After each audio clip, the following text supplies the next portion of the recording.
আল্লাহ সুবহানাহু ওয়া তাআলা বড় একটি কাজ ওনাকে দিয়ে করালেন। কি কাজ করালেন? যেটা সারা পৃথিবীর মানুষের মিলনস্থল। সারা পৃথিবীর মানুষের মিলনস্থল কোথায়? আল্লাহর মক্কা, সবচেয়ে, আরাফা। আল্লাহ পাকের সবচেয়ে দামি ঘর যেখানে অবস্থিত, সেটা কোথায়? আল্লাহ সুবহানাহু ওয়া তাআলা বলছেন, ইন্না আউওয়ালা বাইতি উযিআ লিন-নাসি লাল্লাযী বিবাক্কা, বাক্কা। যে পৃথিবীর মানুষের জন্য প্রথম ইবাদতের ঘর হচ্ছে বাক্কায়, মানে মক্কায়। মক্কায়। সেই ঘরটা আল্লাহ সুবহানাহু ওয়া তাআলা বলছেন যে, ইব্রাহিম, ইসমাঈল, তোমাদেরকে তো অনেক কাজ করতে বললাম, একটু আমার ঘরটা একটু বানাও। হ্যাঁ, সেই ঘটনা আল্লাহ তাআলা বলছেন, ওয়া ইয ইয়ারফাউ ইব্রাহিমুল কাওয়াইদা মিনাল বাইতি ওয়া ইসমাঈল, দুজনের নাম এসছে, যে স্মরণ করো যখন ইব্রাহিম এবং ইসমাঈল পুনর্নির্মাণ করেছিলেন সেই ঘরটা।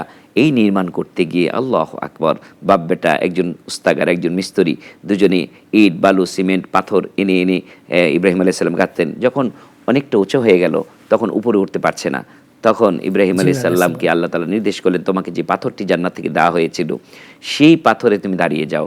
আর পাথরকে হুকুম করলেন, এ পাথর আমার বন্ধু ইব্রাহিম আমার ঘর বানাবে, এই পাথরের উপর দাঁড়াবে, তোমার গাটা তুমি নরম করে দিও। সুবহানাল্লাহ। পাথর, শক্ত পাথর নরম হয়ে গেছে, আর তিনি আরামে এবং মনে মনে যেখানে যেতে বলেছেন, এই ডান পাশে যাও, বাম পাশে যাও, উপরে ওঠো, নিচে ওঠো। আমরা লিফটে কিন্তু দাঁড়িয়ে মনে মনে বললে হবে না, সুইচ টিপ দিতে হয়। কত আধুনিক মানের একটা লিফট আল্লাহ সুবহানাহু ওয়া তাআলা আল্লাহ নবীকে দিয়েছিলেন, ইব্রাহিম আলাইহিস সালামকে। সেই ঘর বানালেন। সেই ঘর বানিয়ে বাপ বেটা দুজন আল্লাহর কাছে দোয়া করলেন, রব্বানা তাকাব্বাল মিন্না ইন্নাকা আনতাস সামিউল আলিম, আল্লাহ আমাদের পক্ষ থেকে ঘরটা কবুল করেন। আল্লাহ রাব্বুল আলামিন এমনভাবে কবুল করলেন, আল্লাহ তাআলা বলছেন, হে ইব্রাহিম, এক কাজ করো, তুমি আর একটা দায়িত্ব পালন করো, পৃথিবীর সমস্ত মানুষের জন্য আযান দাও। আযিন ফিন নাস ফিল হজ, হজের জন্য আযান দাও। এই জন্য আল্লাহ তাআলা বলছেন, ওয়ালিল্লাহি আলান নাসি হজ্জুল বাইতি মান ইসতাতা ইলাইহি সাবিলা ওয়া মান কাফারা ফা ইন্নাল্লাহা গনিয়্যুন আনিল আলামিন। হে মানুষেরা, তোমাদের দায়িত্ব কর্তব্য হচ্ছে যাদের আমি সামর্থ্য দিয়েছি তারা যেন হজ করে, মানে হজ করা মানে আল্লাহর ঘর যাওয়ার নিয়ত করা, ইচ্ছে করা। এই হজের যারা সামর্থ্য, এবিলিটি দিয়েছি, শারীরিক যোগ্যতা এবং অর্থনৈতিক এবিলিটি, তারা আমার ঘরের মেহমান হয়ে আসো। এই মেহমান হতে গিয়ে এই ঘরের তাওয়াফ হচ্ছে মূল তাওয়াফ। কি তাওয়াফ? পৃথিবীর এমন কোনো ঘর নেই যেই ঘরে তাওয়াফ করা যায়। একটাই ঘর, তাওয়াফ মানে প্রদক্ষিণ করা। এই ঘরটা চতুর্দিকে ঘুরবে। এই ঘরটার চতুর্দিকে কয়বার ঘুরবে? 7 বার ঘুরবে। তাও আবার উল্টা দিকে, মানে বাম দিক থেকে ঘুরতে হবে, ডান দিকে না। এই কারণ পৃথিবীর বায়ুমণ্ডল বা পৃথিবীর যে ঘূর্ণীয়মান, এটা বাম দিকে ঘুরছে। সুবহানাল্লাহ। মানে পৃথিবীর মধ্য নাভি বলা হয় কাবাকে, সেই কাবা নাভিকে কেন্দ্র করে এখানে ঘুরছে। আমি আপনি মনে করছি না যে এখানে শুধু হাজী সাহেবরা ঘুরছে, সারা পৃথিবীর সমস্ত গ্রহ নক্ষত্র সে আল্লাহর ঘর কাবাকে কেন্দ্র করে ঘুরছে, ঘূর্ণীয়মান হচ্ছে। এটা বৈজ্ঞানিক তথ্য। সুবহানাল্লাহ। এইভাবে করে আল্লাহ সুবহানাহু ওয়া তাআলার বান্দারা ছুটে যায়, আর যখন যায় তখন বলে, লাব্বাইক আল্লাহুম্মা লাব্বাইক, লাব্বাইক লা শারীকা লাক লাব্বাইক, ইন্নাল হামদা ওয়ান নি'মাতা লাক ওয়াল মুলক। এই যে লাব্বাইক শব্দটা বলে, লাব্বাইক মানে আমি হাজির হয়েছি। সেই হাজির হলো কিভাবে, কেন বলে হাজির হয়েছি? সেই ইব্রাহিম আলাইহিস সালামকে আল্লাহ বললেন, তুমি ডাক দাও। তিনি বললেন, আমি ডাক দিব, পৃথিবীর মানুষ শুনবে কিভাবে? বলল, তুমি ডাকো, শুনিয়ে দেওয়ার, পৌঁছে দেওয়ার দায়িত্ব আমার। সারা পৃথিবীর মানুষ এখন জানে যে আল্লাহর একটা ঘর আছে, সেই ঘরে আমাকে যেতে হবে। সেই ঘরে যদি না যাই, জীবনে একটা ফরজ থেকে আমি বঞ্চিত হলাম। জীবনে একবার প্রত্যেকটা মুসলমানের, সামর্থ্যবান মুসলমানের যাওয়া হলো ফরজ। জীবনে একবার হজ করা ফরজ, 5 ওয়াক্ত সালাত আদায় করা ফরজ, কিন্তু জীবনে একবার হজ করা ফরজ, আর বাকি যত হজ করবে সব নফল। তো আমার ভাইয়েরা, বোনেরা, দেখেন আজকে ইব্রাহিম আলাইহিস সালামের সুন্নাতকে, আল্লাহর ইতিহাসকে কেমন করে তুলে ধরলেন। শুধু তাই না, আল্লাহ তাআলা বললেন, ফিহি মাকাম ইব্রাহিম, যে এখানে আছে মাকাম ইব্রাহিম, এখনো আছে মাকাম ইব্রাহিম। জানো কি মাকাম ইব্রাহিম হচ্ছে? আমার এই বান্দা যখন আল্লাহর আমার ঘর বানিয়েছিল, যে পাথরে দাঁড়িয়েছিল, এটা হলো মাকাম, মানে দাঁড়ানোর স্থান। মাকাম ইব্রাহিম, ইব্রাহিমের দাঁড়ানোর জায়গাটা এখনো সৌদি গভর্নমেন্ট যারাই আসছে, যারাই শাসক ছিল, তার প্রত্যেকের দায়িত্ব ছিল ওই পাথরটাকে সংরক্ষণ করা। এখনো আমরা যে দেখেছি নিজের চোখে গ্লাস দিয়ে এবং তাকিয়ে দেখি, আল্লাহু আকবার, যে ওই যে আল্লাহ তাআলা নির্দেশ করেছেন, পাথর তোমার গাটা নরম করে দাও, সেই নরম জায়গাটা এখনো ডেবে আছে। সুবহানাল্লাহ। যদিও পাথর আগের মতো শক্ত হয়ে গেছে, কিন্তু জায়গাটা ইব্রাহিম আলাইহিস সালামের পায়ের ছাপ ডেবে আছে, বোঝা যায় এখানে কেউ দাঁড়িয়ে 4000 বছর আগের সেই ইতিহাস আল্লাহ রাব্বুল আলামিন তুলে ধরলেন এবং বলেন, ওয়াত্তাখিযু মিন মাকামি ইব্রাহিম মুসাল্লা, যে শোনো, তোমরা যে কাবা ঘরের ইমাম হবে, কাবা ঘরের ইমাম দাঁড়াবে কোথায়, কোন জায়গায় দাঁড়াবে, আমি নির্দেশ করে দিলাম। ওই যে আমার বান্দা ইব্রাহিম যে পাথরে দাঁড়িয়ে কাজ করেছে, সেই পাথরটাকে ফলো করে মুসাল্লা বানিয়ে নাও। এবং তাই তাওয়াফ করার পরে হাজি সাহেবরা 7 তাওয়াফ করার পরে সুন্নাহ হচ্ছে 2 রাকাত সালাত আদায় করা।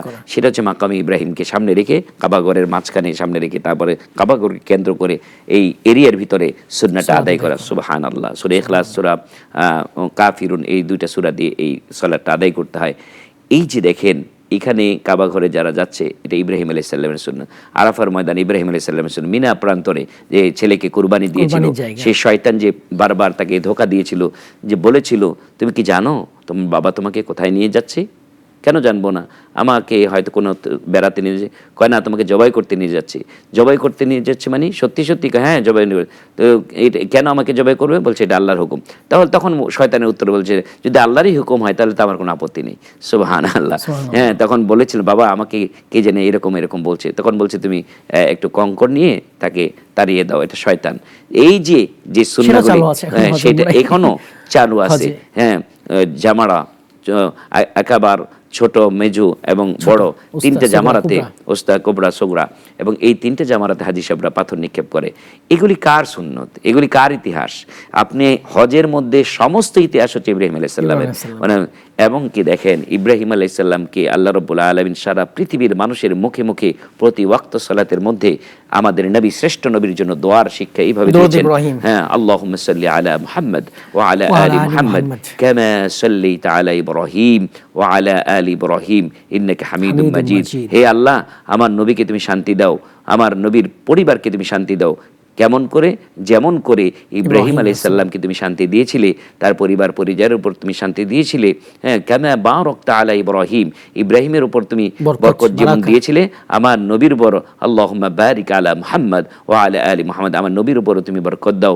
যেভাবে ইব্রাহিম আলাইহিস সালামের সন্তানের, তার পরিবারের বরকত দিয়েছিলে, ঠিক সেভাবে বরকত দাও।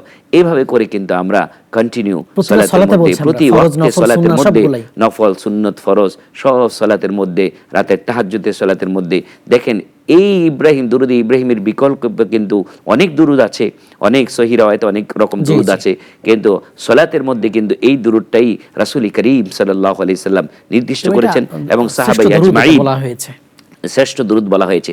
এবং সাহাবায়ে আজমাইন সেই দুরুদটা, যদিও দুরুদ ইব্রাহিমের নামকরণ নিয়ে, এটা যদি দুরুদ মুহাম্মদ বলি তাও চলবে, দুরুদ ইব্রাহিম বলি কারণ দুজনের নামই আছে এখানে, দুজনের নাম আছে। তবে এটা চেনার জন্য দুরুদ ইব্রাহিম আলাইহিস সালামের নামটা যেন সারা পৃথিবীর মানুষ জানে, এই জন্য হয়তো মানুষ আবেগে এই নামটাই দিয়ে দিয়েছে দুরুদ ইব্রাহিম। যদিও সাহাবীরা এই দুরুদটাকে এইভাবে নামকরণ করেনি, কিন্তু নামকরণ পরবর্তী সময় করা হয়েছে যাতে মানুষ চিনে, কারণ এখানে পৃথিবীর অন্য কোনো নবীর নামের রেফারেন্স দেওয়া হয় নাই। একজন নবী যিনি ইব্রাহিম আলাইহিস সালামের নামের রেফারেন্স দিয়ে আমাদের শ্রেষ্ঠ নবীর জন্য দোয়া করা হচ্ছে। কারণ হলো ইব্রাহিম আলাইহিস সালামের 2 ছেলে, এক সারা আলাইহিস সালামের ঘরে এক সন্তান ইসহাক, এবং হাজেরা আলাইহিস সালামের ঘরে ইসমাইল। এই হাজেরা আলাইহিস সালামের, সারা আলাইহিস সালামের ঘরে ইসহাক আলাইহিস সালামের ঘরে ইয়াকুব আলাইহিস সালাম। ইয়াকুব আলাইহিস সালামের 10 ছেলে, সেই 10 ছেলের মধ্যে ইউসুফ আলাইহিস সালাম ছিলেন। ইউসুফ আলাইহিস সালামের ভাইরা ছিলেন 10 ভাই, 9 ভাই। তারপরে ওরা ছিলেন এক ভাই বিনিয়ামিন। এইভাবে করে বনি ইসরায়েলের বিশাল এক গোষ্ঠী আল্লাহ তাআলা তাদেরকে নবী হিসেবে প্রেরণ করেছেন। এর মধ্যে দেখেন শ্রেষ্ঠ নবী আমাদের নবী ইসমাঈল আলাইহিস সালামের বংশধরের মধ্যে কোনো নবী নাই, শুধু আমাদের নবী মুহাম্মদ সাল্লাল্লাহু আলাইহি সাল্লাম। একজন নবী, শ্রেষ্ঠ নবী, একজন নবী, শ্রেষ্ঠ নবী, শেষ নবী। শ্রেষ্ঠ নবী না শুধু, শ্রেষ্ঠ নবী, বিশ্ব নবী, শেষ নবী, সাইয়্যিদুল মুরসালিন।